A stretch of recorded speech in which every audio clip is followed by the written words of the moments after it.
हर वर्ष शादियों के सीज़न में बहुत से लोग विवाह के बंधन में बंधकर अपनी नई ज़िंदगी की शुरुआत करते हैं। आमतौर पर बहुत से लोग जो शादी के बंधन में बंधते हैं वे भी खूब तैयारियां करते हैं। वैसे अगर देखा जाए तो शादी का दिन लड़का और लड़की दोनों के लिए ही विशेष महत्व रखता है, बहुत ही खास होता है।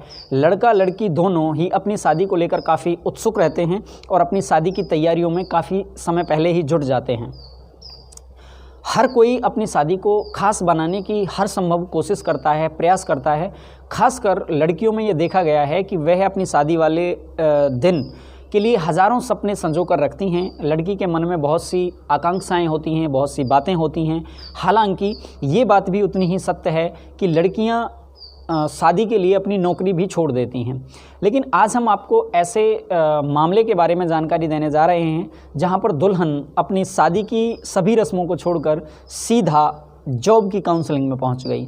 दरअसल हम आपको जिस मामले के बारे में बता रहे हैं ये मामला उत्तर प्रदेश के गोंडा ज़िले का है, जिससे ये मालूम होता है कि एक लड़की के लिए अगर शादी ज़रूरी है तो उतनी ही ज़रूरी उसके लिए नौकरी भी होती है। इसी वजह से ये दुल्हन अपनी शादी की रस्मों को छोड़कर सीधा जा पहुंची जॉब काउंसलिंग सेंटर पर। मंडप में बैठी दुल्हन की मांग में जैसे ही दूल्हे ने सिंदूर भरा वैसे ही दुल्हन मंडप को छोड़कर नौकरी की काउंसलिंग में चली गई। इतना ही नहीं बल्कि वहां से उसे सरकारी नौकरी भी प्राप्त हो गई और जब वो वापस आई तो खुशी का कोई ठिकाना ना रहा। हम उत्तर प्रदेश के गोंडा के रामनगर में बाराबंकी की रहने वाली प्रज्ञा तिवारी की बात कर रहे हैं, जिसके लिए शादी के साथ साथ नौकरी भी ज़रूरी थी। प्रज्ञा तिवारी मेहंदी रचे हाथों में अपने डॉक्यूमेंट संभालते हुए फॉर्म भरते हुए नजर आईं। प्रज्ञा तिवारी के बालों में फूलों के गजरे भी सजे हुए थे, कलाई में चूड़ियाँ, मांग में सिंदूर और हाथों में डॉक्यूमेंट्स लिए इस दुल्हन की तस्वीर सोशल मीडिया पर आते ही वायरल होने लगी। प्रज्ञा तिवारी बीते बुधवार को अपने पति के नाम का सिंदूर लगाकर गोंडा बीएसए ऑफिस के लिए निकल गईं, जहां पर प्रज्ञा तिवारी की काउंसलिंग होनी थी। इस दौरान प्रज्ञा तिवारी का पति मंडप में बैठा रहा क्योंकि काउंसलिंग की शेड्यूल्ड डेट फिक्स थी, इसलिए फेरों के बाद ही प्रज्ञा को कई रस्में छोड़कर काउंसलिंग के लिए जाना पड़ा। वो उनके लिए एक मजबूरी बन गई। वहाँ पर प्रज्ञा तिवारी लाइन में लगी और अपने डॉक्यूमेंट्स चेक करवाए। शादी की खुशी तो प्रज्ञा तिवारी को थी ही, इसके साथ ही साथ जब उसके हाथ नौकरी लगी तो प्रज्ञा तिवारी की खुशी का कोई ठिकाना नहीं रहा।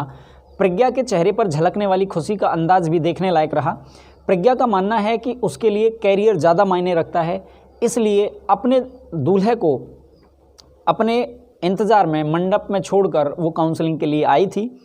लोग मिलकर दुल्हन बनी प्रज्ञा तिवारी का पलकें बिछाए इंतज़ार करते रहे ताकि रस्म के बाद अपनी ससुराल के लिए विदा हो। प्रज्ञा तिवारी का कहना है कि उसका दूल्हा उसके लिए बहुत ही लकी चार्मिंग है।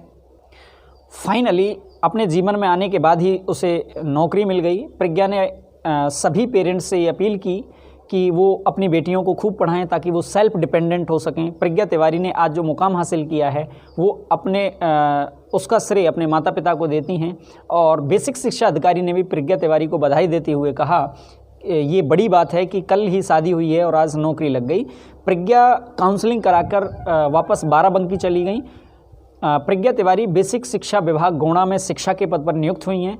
सच मायने में देखा जाए तो प्रज्ञा की इस सोच को आज सभी लड़कियों को अपनाना चाहिए ताकि वो भी सशक्त बन सकें और प्रज्ञा के इस जज्बे को एक सलाम तो बनता है।